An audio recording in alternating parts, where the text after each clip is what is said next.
Hey, it's Hampton and welcome back to my very last genetics exam. In this video, we will be investigating Who Stole the Plastic Sperm book.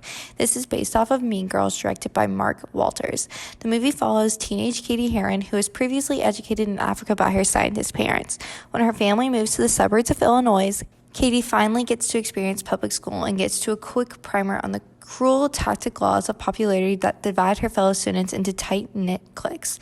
She unwittingly finds herself in the good graces of an elite group of cool students, dubbed as the Plastics. This is where our crime begins, with the Plastics and their burn book. The burn book is a book created by the Plastics to start rumors, stories, and gossip about all the girls and many guys who went to North Shore High. However, the burn book has gone missing from head of the Plastics, Regina George's locker. Luckily, a hair was left at the scene. She must find this book before all the gossip is revealed if in the wrong hands. She must find it before prom night so she can ensure her popular reign over North Shore High. Only way to find this criminal would be DNA electrophoresis. Regina had to figure out who took her burn book. Luckily, she flirted with a smart boy to help her through collecting DNA evidence from the hair found. The boy then amplified two different VNTR loci from the evidence, Regina, and all the suspects. They were then run on two separate gels to create DNA fingerprints in order to catch the burn book burglar. Here is some basic information about the process before we get started. Our victim in this case would be Regina George, owner of the burn book. Our suspects include Mrs. George, Katie Heron, Damian Lee, and Gretchen Wieners.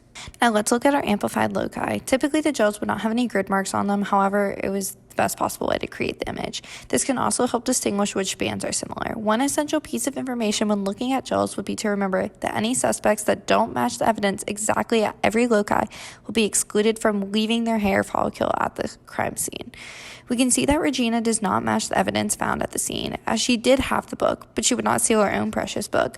Now let's compare the evidence to the suspects. Starting with Katie, only one allele matches the evidence, so she is in the clear. On the other hand, Damian is an exact match, so he must stay on our suspect list. Similar to Katie, Gretchen matches one of the alleles shown in the evidence. However, this isn't enough to convict her of stealing her leader's book.